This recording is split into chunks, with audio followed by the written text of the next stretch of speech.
Are you awake? I thought I heard you get up. Yeah, I'm awake. Sorry, I just can't sleep. Are you thinking about him? Yeah, a bit. You should get back to sleep, my love. I'm fine. No, it's okay. What else is on your mind? I don't know. It seems weird, but I had one of the most vivid dreams of my life. I saw a fox on a snowy mountain, just looking confused and worried.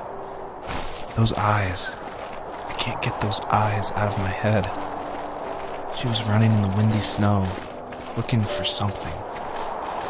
Do you think it has to do with you and what's been going on? I don't know. It was just a dream, Rachel. They're not meant to make sense. A lot's happened the past couple days, that's all. Well, if you're not going to sleep anyway, you should tell me. I want to hear. All right.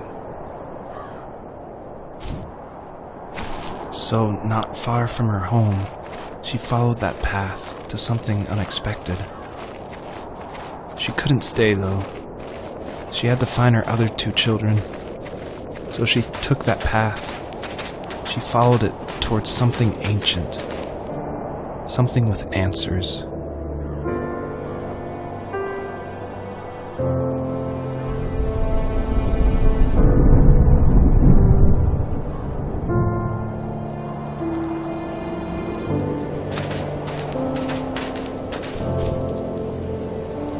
The fox looked high and low, searching for any sign of her cubs. Points of light showed the way to this ancient tree. It was as if each one had a story to tell, all their own. The land was trying to tell my story, too. I felt like I was right behind her the whole time.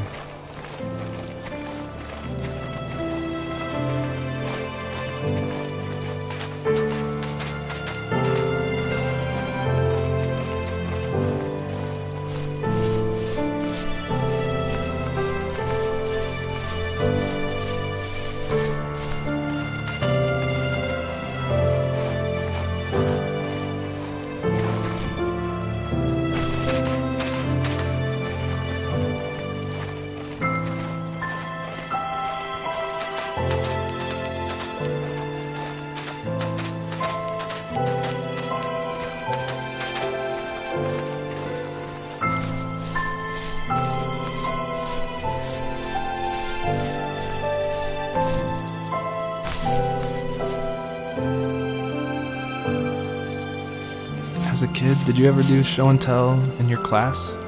Yeah, I think I only did it once, when I was in the 4th grade. You know how my life was around then. I wanted to show my class what helped pass the time and distracted me, so I brought a dozen paper cranes I had made. I think I told everyone how badly I wanted to be a bird and fly, embarrassingly enough. Don't be embarrassed. Every kid wants to fly.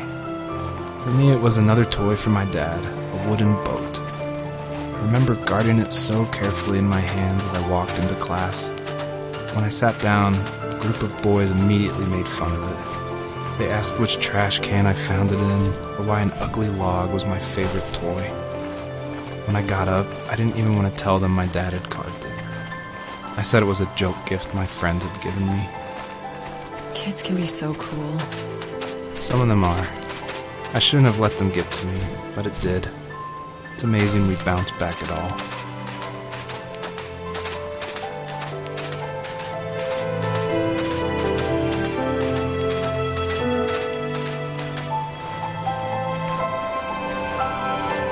Do you remember what my dad did for a living? Wasn't he like a lumberjack? That's one way of putting it.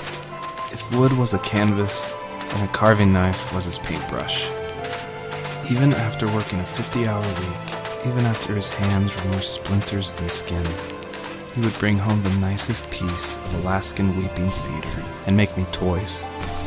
That wooden train was the first toy I can remember, and I loved it. I just knew from a young age I was going to be a lumberjack, like my father.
My teenage years were full of sketching, angst, and trouble.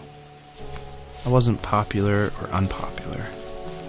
Maybe just forgettable. I guess that gave me a sense of freedom, so I hung out with crazy kids, doing crazy things, even though I mostly just watched the chaos ensue. We did it all. Put fireworks in mailboxes, hide roadkill in people's garages, break windows of the barber shop in Anchorage. My dad was furious, but he was so busy working he couldn't do much to stop me from going out.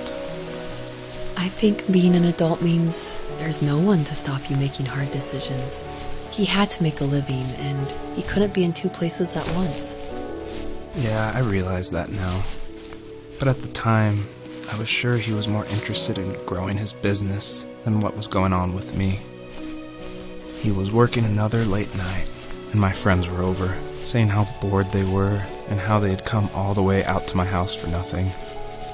One of them mentioned how that old, ugly beyond belief truck was still in the garage, and how we should take it for a spin.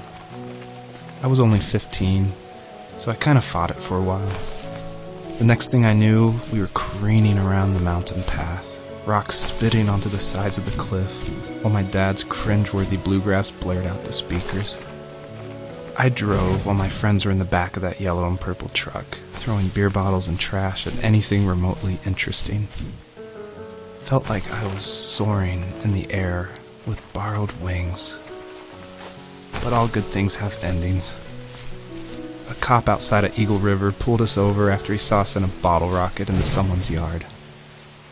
What followed was a long night of talking to disappointed adults and feeling smaller than ever.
After he drove me home from the police station, I blew up at him, saying how I never wanted to be like him, how I was going to be someone and leave that hick icebox for good. He just looked forward at the road with tired eyes. I took out that bluegrass tape from the cassette deck and chucked it out the window.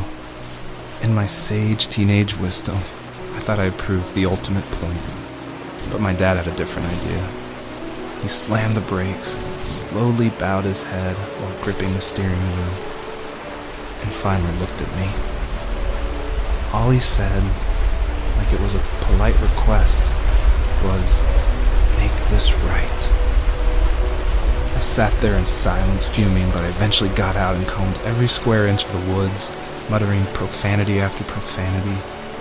I found it 30 minutes later, near a small waterfall off the road. I went back to the truck, put the wet tape back in, and sure enough it worked.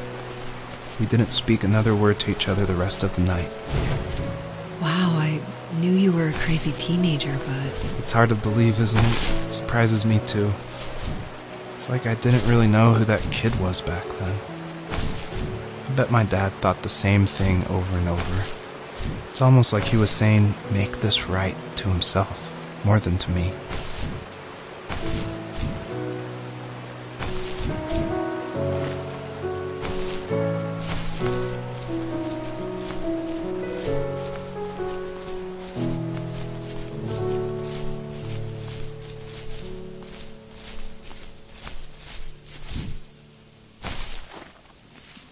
If there was some way I could take my love of drawing and turn it into a way of escape, nothing would make me happier. I wanted to create instead of tearing trees down. I wanted to move to the lower 48, not because I hated it there in Alaska, but I hated the idea of it. It's like all of that spite inside me had created this monster which followed me around my whole teenage years. I put so much energy into doing what others didn't expect of me. Why did I do that? There's one fact you're forgetting.